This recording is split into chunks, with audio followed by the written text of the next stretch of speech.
Partnership for Jamaica agreement signed. Implement more programs promoting gender equality, urges Information Minister. And 81 Jamaicans honored for service to the nation. You're watching Jamaica House Weekly. I am Samantha Allen. A critical point in the nation's progress. That's how Prime Minister Portia Simpson Miller described the Wednesday signing of the Partnership for Jamaica agreement. The historic agreement was signed by Mrs. Simpson Miller and representatives from the private sector, trade unions, civil society and the government. I urge us to concentrate not on the magnitude of our problems, but on the specific priorities identified in the agreement. Having done so, as members of the Partnership Council, we must then move from signing into action.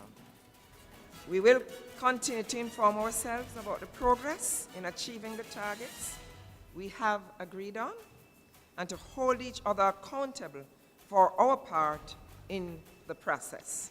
The 3-year Partnership for Jamaica agreement will see the parties committing to social partnership for national development through shared decision-making on matters of national importance. And to show the government's full commitment to the agreement, Prime Minister Simpson Miller invited the signatories to the government-organized all-island public consultations. Beyond discussion, though, we all have a responsibility to be more efficient in solving problems, removing obstacles, being more customer friendly, being prepared to make decisions based on all the facts and best judgment. 81 Jamaicans have been recognized for their contribution to nation building with the Prime Minister's Medal of Appreciation for Service to Jamaica. They received their medals at an award ceremony held at the Jamaica Pegasus Hotel Wednesday night. The Prime Minister said the medals served to publicly recognize the recipients and to motivate other Jamaicans to give of their time and talent to national development. The medals are earned and well deserved. They are byproducts of contribution to nation building. We could not fully pay for the extent and impact of their service. The best we can do is to recognize them publicly and hold them up as builders of Jamaica's progress.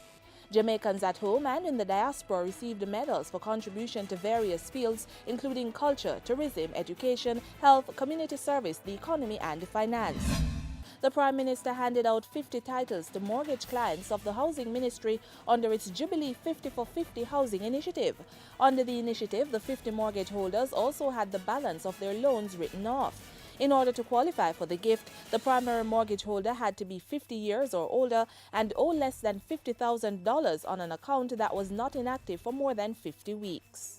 We believe that security of tenure, the ability to own your house, should be the right of every Jamaican. And so this gesture today is one of several programs being implemented by the Ministry of Housing to provide opportunities for security of tenure for persons who have been occupying lands over a period of time. Don't capture our land, though. We have plans for them. What is not for agriculture is to provide housing for our people. As Jamaica marked the 175th anniversary of emancipation, Prime Minister Portia Simpson Miller urged the country to use the celebrations to liberate itself from the challenges that hamper growth. That liberation must come in the form of economic emancipation and further social evolution. We are now in charge of our own house and our destiny. We have to fashion our future. We have to set our economic house in order. And the Prime Minister and several members of her cabinet joined scores of worshippers for the National Independence Thanksgiving Church service as the country gets ready to celebrate 51 years of independence. Held under the theme, Celebrating Jamaica, Triumphant, Proud, Free, the service was a time of celebration, praise and thanksgiving for the nation. Mrs. Simpson Miller delivered the first scripture reading. The service was held yesterday at the Bethel Baptist Church in St. Andrew.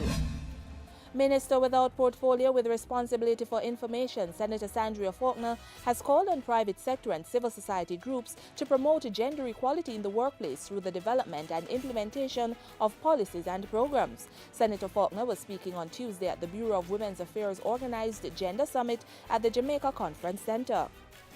The knowledge and understanding that you will gain from this summit will take you a step closer to implementing an integrated approach to gender mainstreaming, eliminating discriminatory practices, and making progressive steps toward creating gender-balanced leadership structures within the private sector. The workshop followed similar sessions held for the public sector. And that's how we leave you on this week's edition of Jamaica House Weekly. Join us next time for the latest out of the office of the Prime Minister.